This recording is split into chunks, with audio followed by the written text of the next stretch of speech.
A symbol of revolution and the fight for freedom, Fidel Castro's story is a complex tale of hope and horror. Villainized by the media and hunted by the American government, Castro remains one of the most controversial figures in history. But do you truly know the full story of how he rose to power and led one of the world's most infamous revolutions? Join us as we unravel the extraordinary journey of Cuba's Fidel Castro. Watch the full video to uncover the secrets behind the legend.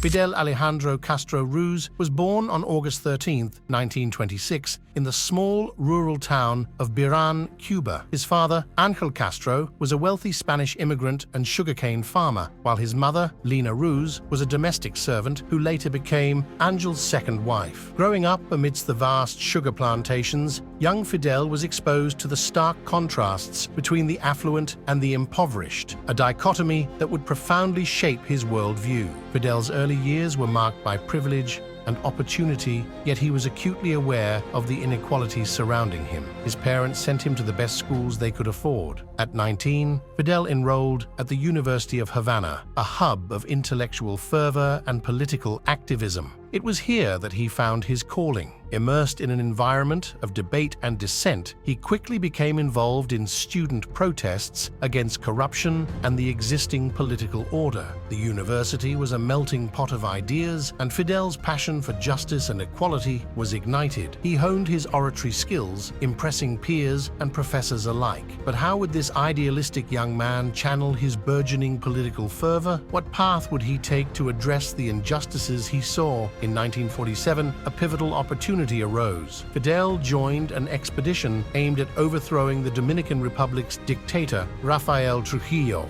Although the mission ultimately failed, it marked Fidel's first foray into revolutionary activity and steeled his resolve to fight tyranny. Undeterred by this initial setback, Fidel returned to Cuba, more determined than ever. He began organizing a movement to challenge the corrupt Batista regime, believing that direct action was necessary to bring about change. This culminated in the 1953 attack on the Moncada barracks, an audacious yet ill-fated attempt to ignite a revolution. The Moncada assault ended in disaster. Many of Fidel's comrades were killed, and he was captured. Facing trial, he delivered a powerful defense speech that resonated far beyond the courtroom. It was here that he declared, "History will absolve me," a statement that would echo through the ages. Sentenced to 15 years in prison, Fidel's spirit remained unbroken. He used his imprisonment to reflect, strategize, and solidify his vision for Cuba's future. The Moncada attack, though a failure, had laid the groundwork for a movement that would soon shake the very foundations of Cuban society. What would become of Fidel Castro after his release from prison? How would his vision evolve, and what steps would he take to transform Cuba forever? Following his release from prison in 1955, Fidel Castro faced a pivotal decision: how to continue his fight against the oppressive Batista regime. With his spirit unbroken, he sought new allies and strategies that would eventually lead to a revolution. Exiled in Mexico, Fidel found himself surrounded by a diverse group of revolutionaries. It was here that he met Ernesto Che Guevara, an Argentine doctor with a shared vision of social justice and revolutionary change. Together, they formed the 26th of July movement, named after the failed Moncada barracks attack. This group aimed to overthrow Batista and establish a government that would serve the people of Cuba. But how would this fledgling movement turn its bold ideas into reality? In November 1956, Castro and his comrades set sail on the Granma yacht, bound for Cuba. The journey was fraught with challenges, including poor weather and navigational errors. Upon arrival, they were met with immediate hostility from Batista's forces. Despite suffering heavy losses, the surviving rebels, including Castro and Guevara, retreated to the Sierra Maestra Mountains. It was here, in the dense jungle, that they established a guerrilla base and began their campaign of resistance. How would this small band of revolutionaries overcome the might of Batista's military? First films of Cuban rebel leader Fidel Castro and his ragged force in their mountain stronghold, made shortly before fighting erupted in all 6 of Cuba's provinces. This is the band, numbered at about 1,000, that for 16 months has held out in the rugged Sierra Maestra Mountains near the island's eastern tip. Ill-supplied, they make many of their weapons in crude jungle workshops. In the Sierra Maestra, Castro and his fighters employed guerrilla tactics to harass and weaken Batista's forces. Key battles, such as the attack on La Plata and the Battle of El Uvero, demonstrated their growing strength and strategic prowess. As they gained momentum, Castro's movement garnered support from peasants and urban workers alike. The revolutionaries' commitment to land reform and social justice resonated deeply with the oppressed population. Internationally, their cause attracted attention and support, further bolstered by effective propaganda efforts. With each victory, the revolutionaries grew bolder, but so did the risks they faced. How would Castro and his band of rebels continue to build their movement amidst increasing danger and Batista's desperate attempts to crush them? From his stronghold in the wild Sierra Maestra Mountains, Cuba's Fidel Castro emerged triumphant after 2 years of guerrilla warfare against the Batista regime. A revolution that began with Castro a fugitive, practically alone, landing with 82 followers, to be nearly wiped out by government forces, ended with the flight of dictator Fulgencio Batista and the entry into Havana of rebel forces to be acclaimed by the citizens. The dawn of January 1st, 1959, marked the culmination of years of struggle. Batista's regime crumbled under the relentless pressure of Fidel Castro's revolutionary forces. The tyrant fled Cuba, leaving a power vacuum that would soon be filled by a new, radical vision for the nation. The overthrow of Batista signaled the end of an era of oppression and corruption.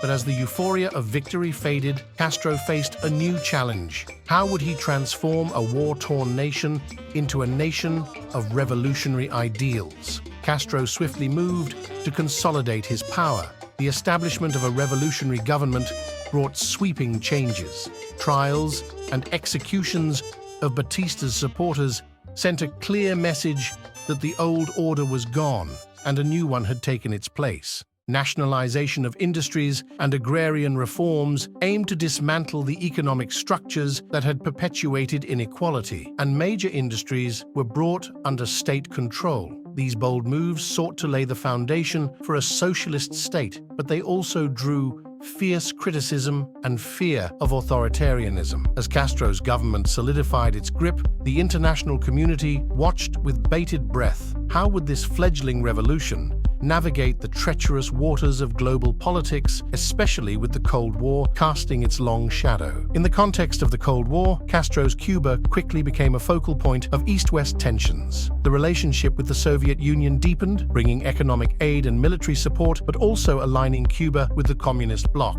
The Bay of Pigs invasion in 1961, a failed attempt by US-backed exiles to overthrow Castro, only solidified his resolve and his alliance with the USSR. The stakes escalated dramatically during the Cuban Missile Crisis in 1962, when the world teetered on the brink of nuclear war over Soviet missiles stationed in Cuba. The resolution of the crisis left Cuba more isolated, yet firmly entrenched in its revolutionary path. As Castro navigated these geopolitical upheavals, the question remained, what would life under his regime look like for the Cuban people? Following his triumphant rise to power, Fidel Castro set out to transform Cuba into a socialist state. His vision promised sweeping reforms and a society based on equality and justice. But what was life really like under Castro's rule? One of Castro's most lauded achievements was his overhaul of healthcare and education. Cuba's healthcare system became one of the best in the world, offering free universal medical care to all citizens. Similarly, education was made accessible to everyone, dramatically improving literacy rates across the country. Beyond healthcare and education, Castro implemented housing and labor policies aimed at reducing inequality. New housing projects provided homes for the poor, and labor laws were designed to protect workers' rights. These ambitious policies came with their own set of challenges. How would Castro's government manage the growing economic pressures? The economic landscape under Castro was fraught with difficulties. The U.S. embargo, imposed in the early 1960s, severely crippled Cuba's economy, cutting off a major trading partner and access to essential goods. In response, Castro sought to diversify Cuba's economy and reduce its dependence on sugar exports. However, these efforts were often undermined by inefficiencies and mismanagement. The reliance on Soviet aid provided some relief, but it also tied Cuba's fate to the whims of another superpower. As the economic situation worsened, how would the Cuban people cope with the growing scarcity and hardship? Castro's regime maintained tight control over political opposition. Dissent was swiftly and often brutally suppressed, with many opponents imprisoned or exiled. The media was tightly controlled, ensuring that only the government's narrative prevailed. Despite these repressive measures, discontent simmered beneath the surface. In 1980, the Mariel boat lift saw over 125,000 Cubans flee to the United States seeking freedom and better opportunities. This mass emigration highlighted the deep-seated frustrations and challenges within Castro's Cuba. As Castro's grip on power tightened, the question remained: what would be the long-term impact of his policies on Cuban society? Would the gains in healthcare and education outweigh the costs of economic hardship and political repression?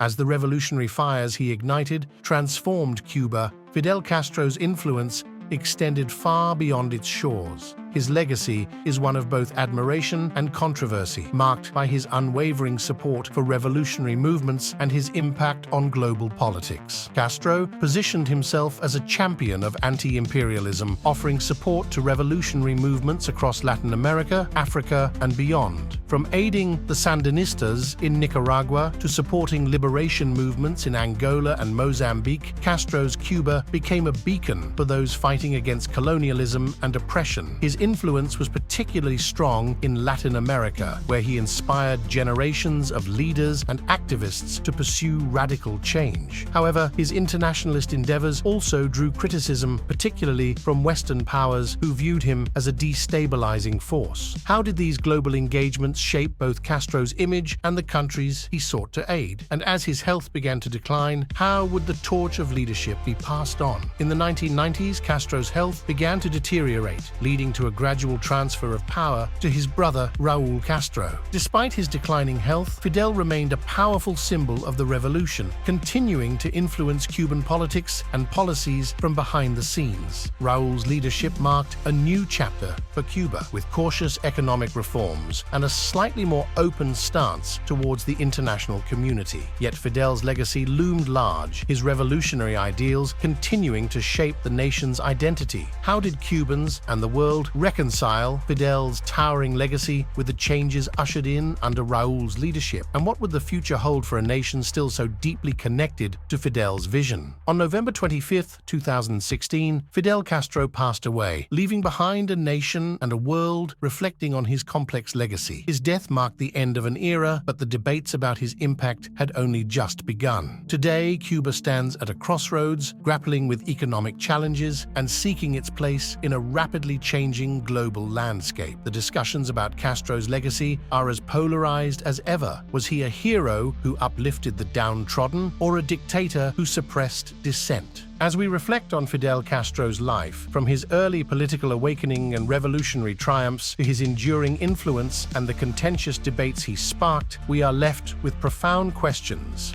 How will history ultimately judge Fidel Castro, and what path will Cuba take in the post-Castro era? If you enjoyed this video, please subscribe to our channel, like the video, and leave a comment below about what you learned or what you'd like to see next.